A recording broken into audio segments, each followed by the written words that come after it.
Well, y'all, I didn't have my camera going like a goober.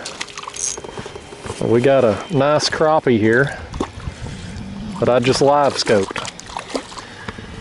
I guess that's how we'll get this video going. I thought I had the camera going, and I hooked this fish. I was like, oh crap, my red light ain't on.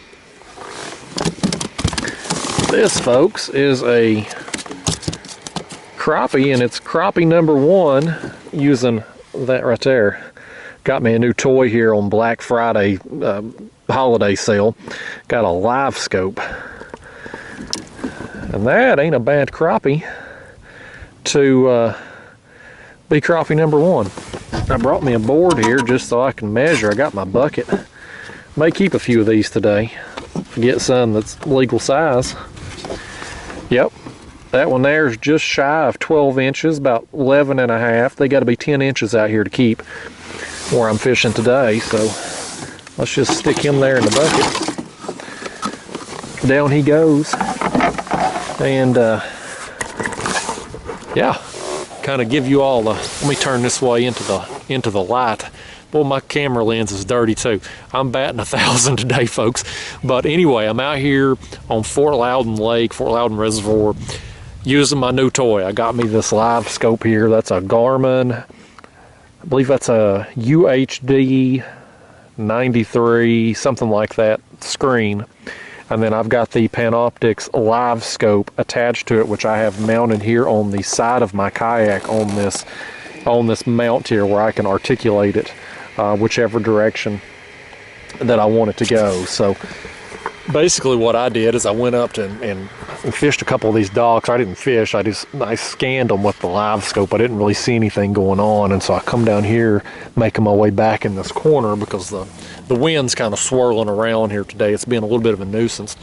And I come across, let me see if I can find them again here. My spot lock keeps moving because of the wind. Let me see if I can just articulate this around. Right over here on the edge of my screen, about 30 feet out, you can see what I think is some crappie. Obviously there was one crappie in there because I just caught him. But my Livescope is pointed directly out that way.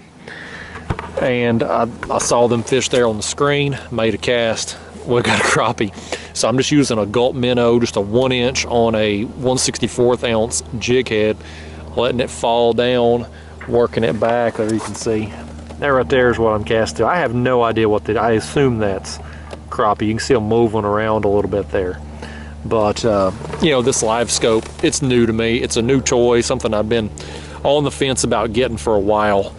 And I'm gonna try it out. We'll see how it goes. It may be a disaster, it may be an expensive mistake. It may be something really cool to play with. It's just increased my crappie catch already here on day 1 using it. So anyway, I'm gonna get back to casting here. I'll explain my setup here kind of as we go. It's just kind of I've jimmy rigged this thing together here for day 1 just to get it out here on the water and be able to use it. This won't be the final setup here if this stays on my kayak. All right, guys, there's the bait. That's a 1 inch gulp minnow in the smelt color. It's kind of the same color as our shad, which is the primary forage species out here where I fish. That's a 1/64 ounce jig head, number 8 hook. Got that on my ultralight rod. And I'm gonna scan this Livescope around and get my direction right. I think I need to go right there. Again, this wind is kind of being a nuisance. It's kind of swirling through this creek. And so my spot lock is all over the place, and I'm having to kind of move this Livescope around to keep myself looking at what I think I'm looking at.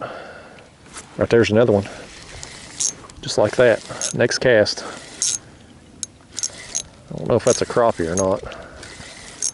Whatever it is, it's just a digging though. No, that's a bluegill right there. I may just go ahead and throw him. Oh, well, I was going to throw him in the bucket, but he said, heck with that. Not today, Justin. Not today. Let me get the right direction here again.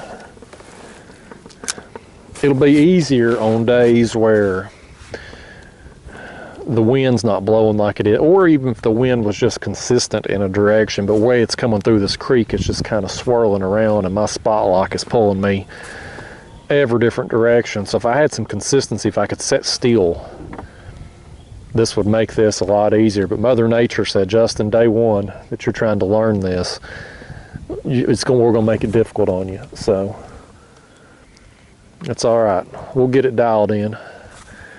I've been watching a lot of videos on, there's another one. I'm having to let that thing sink down pretty good ways to get bit. But I've been watching a lot. That's another bluegill right there. That ain't a crappie. I've been watching Mike Baker videos, especially. His Livescope videos are really good as far as dialing in your settings and all that. And I've kind of played around with the gain on mine today to try to get the picture right. Yeah, we'll throw him in the bucket here. But right now, I don't know if you can see that, I've got my gain on 62%, and that seems to be working out pretty well as far as getting the picture dialed in. They say the clearer the water, the lesser the gain. There's something splashing right over there. And so I've went as high as, I've went over 70% on the gain. I've went as low as 50%.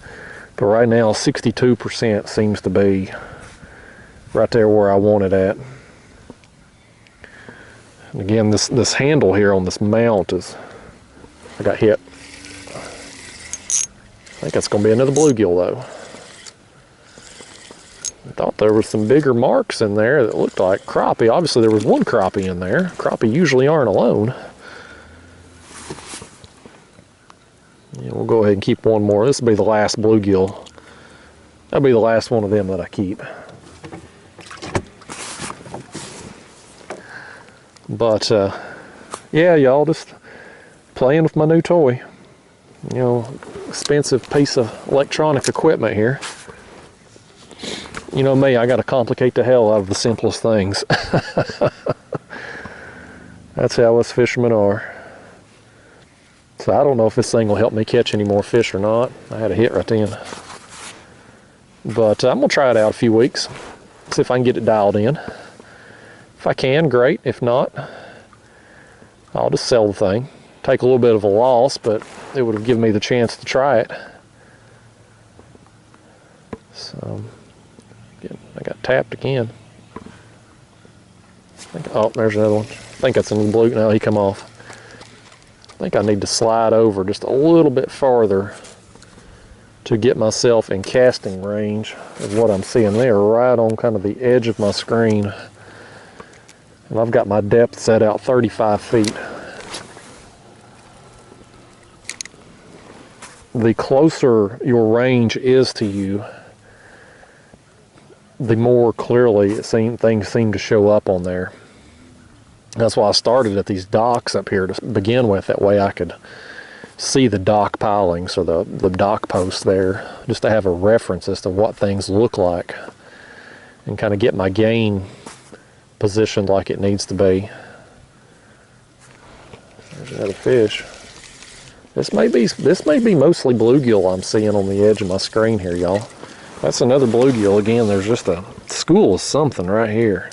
Right on the edge right there of where I'm fishing. It may just be a big school of bluegill. That first one I got was a crappie, but I don't know. I'll fix my gulp back here. I'm gonna make a few more casts over there. If it's just bluegill that I keep getting, we'll move on. There's plenty more places down through here for us to hit.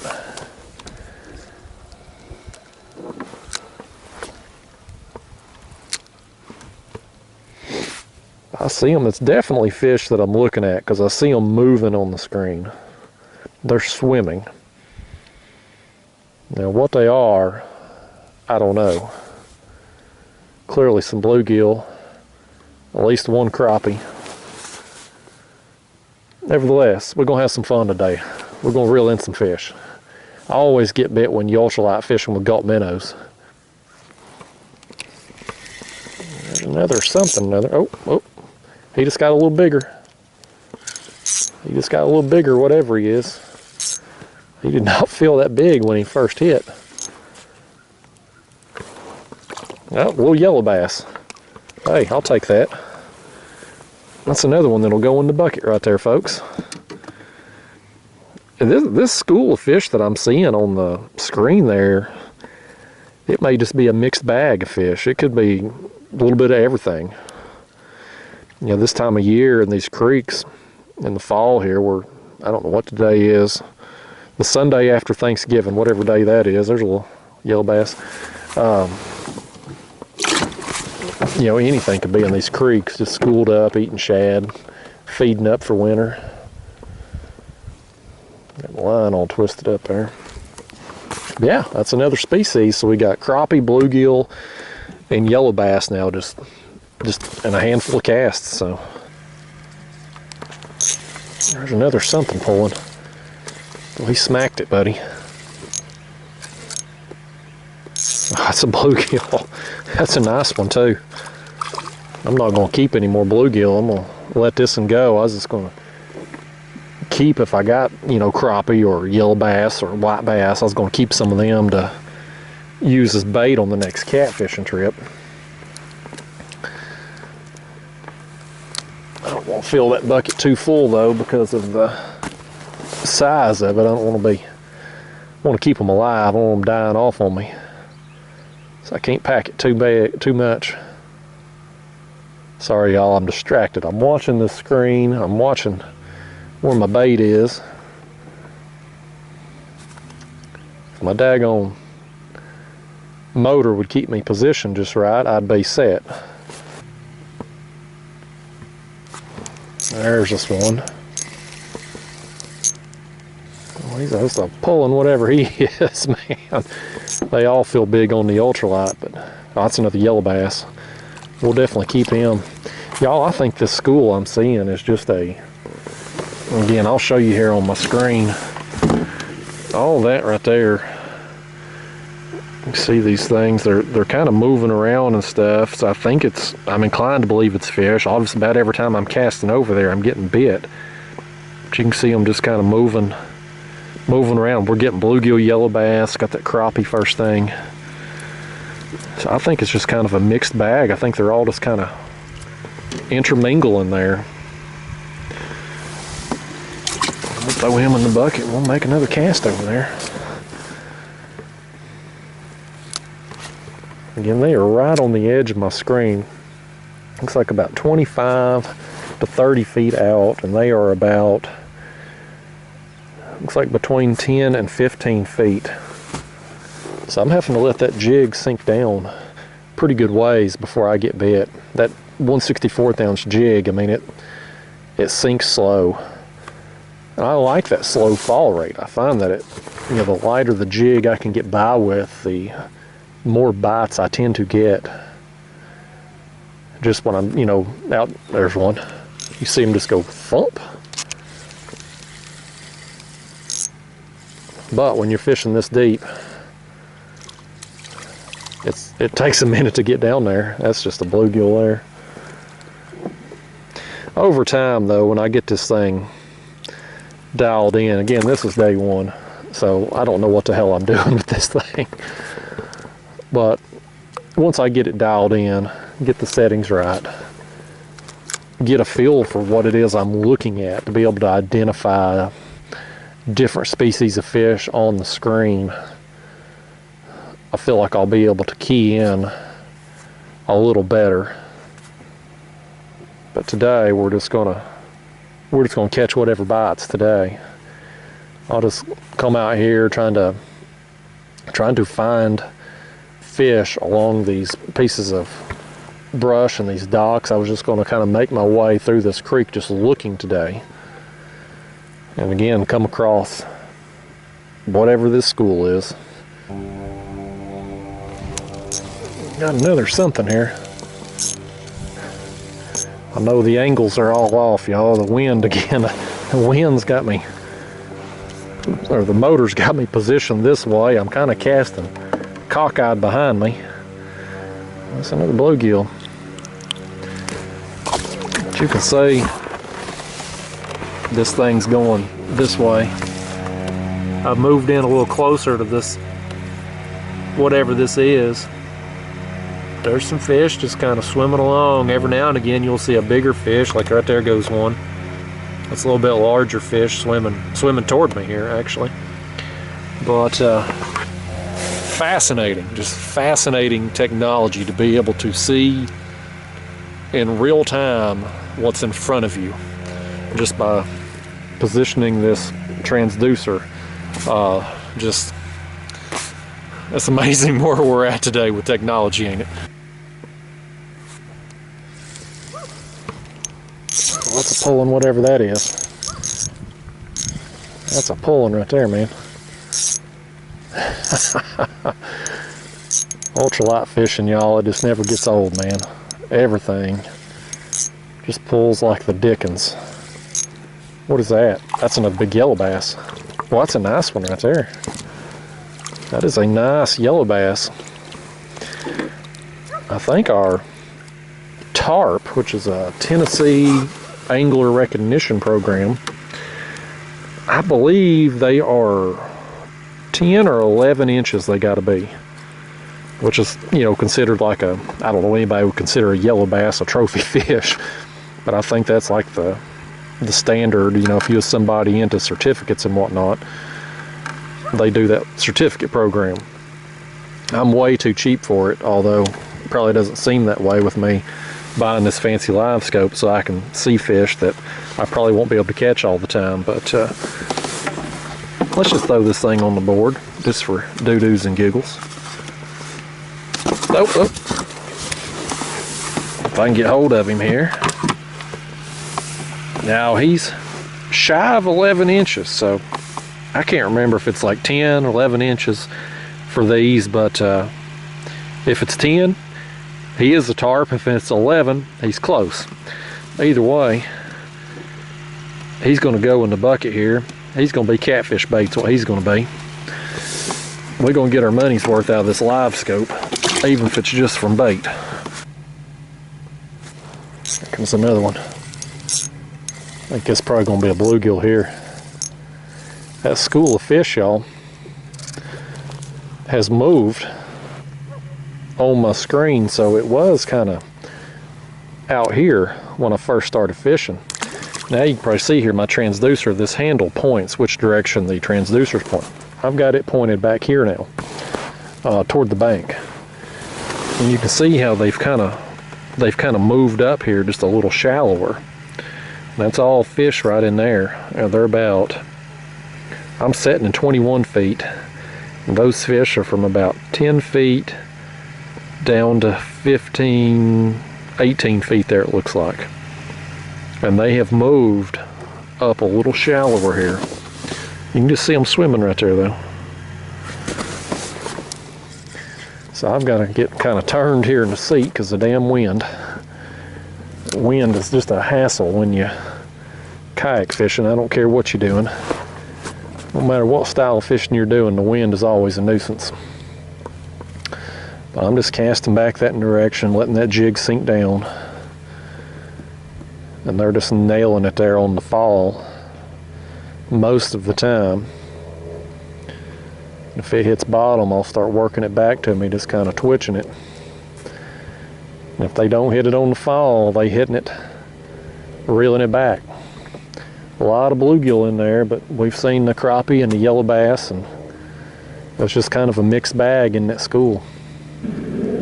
All right, y'all, I think this one here is going to be the last one for the video. I'm going to take a second here and just kind of, I guess, kind of show you my setup, because undoubtedly I'll get a lot of questions about it. So again, this was a Black Friday sale. I got it from Russell Marine.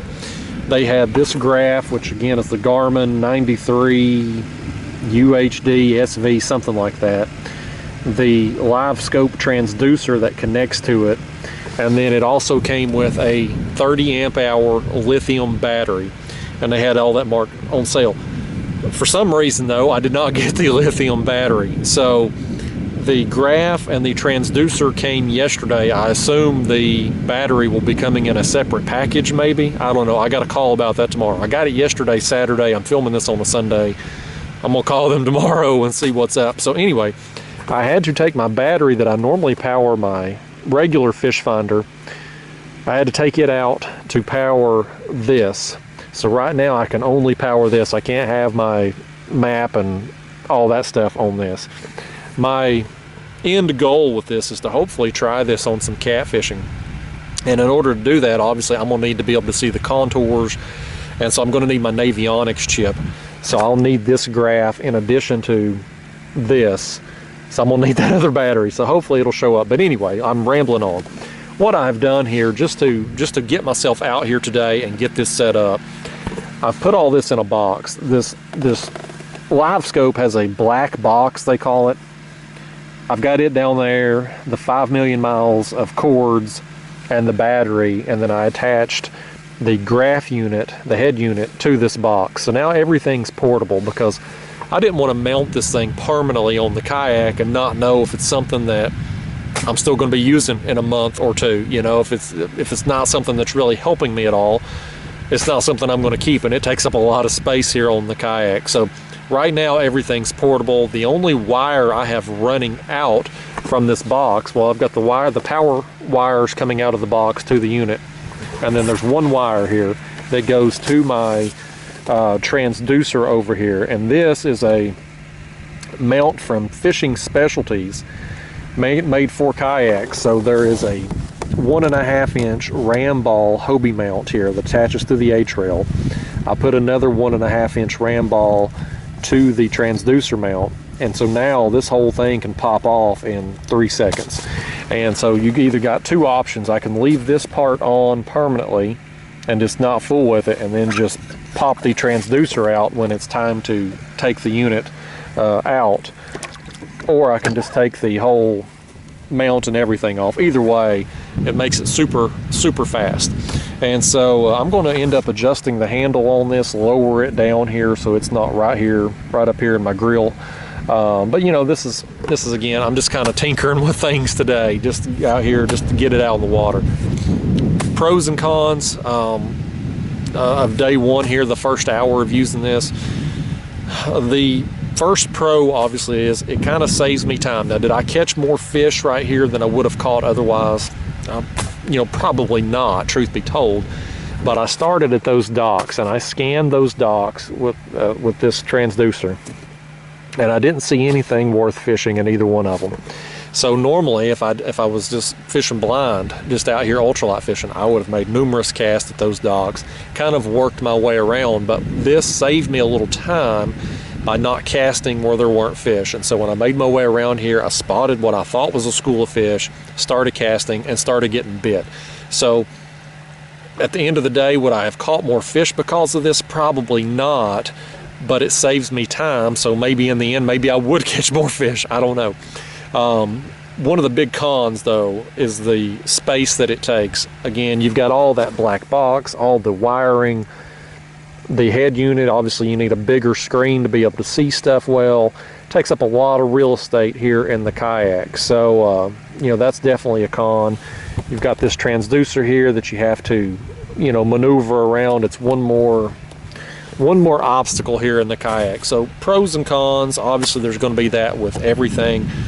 But, you know, I just wanted to bring you all out here video while I learn this, and so maybe it'll be helpful to some of you all.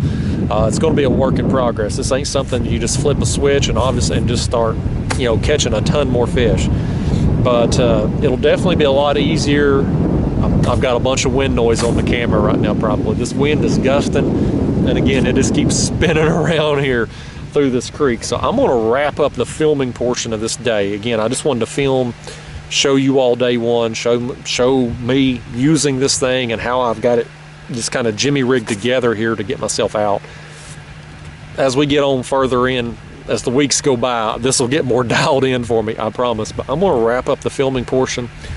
I'm going to make my way back in this creek, try to hide from this wind a little better so that I'm not constantly moving around, and hit some brush and some different places and see what I can find on there. But we'll definitely, once I get that other battery and get my other graph back working, we'll try it on some catfish.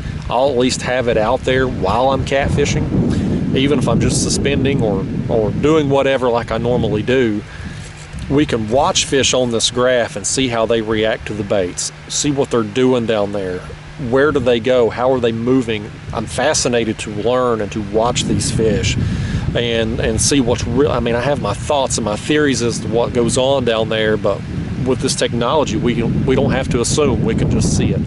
So anyway, we will get it dialed in once I get everything rigged up how I want and get that other battery and whatnot. We'll get it dialed in. But today, day one, I think it's been a success. I've got that crappie, yellow bass, numerous bluegill, all here within, I don't know, an hour maybe that I've been using this thing. So anyway, guys, if you got any questions, hit me up down there in the comments. I'll get to them when I can. And again, here comes a school of something. That's probably some shad up there. I've got that transducer going off that way. So that's probably a school of shad there. It's just, again, mind blown, just amazing to see what's in front of you. You know, we've been able to use the other graphs. We can see what's under us. You can use side scan. You can see what's beside you. But there's a lag in that. You're seeing what you've done went over. With this, you're seeing it in real time in front of you. And I'm just, I'm amazed with the technology. Is it worth the cost of this? Even Black Friday sale, this is really expensive. You know, that's debatable. That's an individual choice. I can't say if it's worthwhile or not. But I'm fascinated to try it out. Anyway, I'm rambling on here. This video is going to run way too long. I'll see y'all next time. Thanks for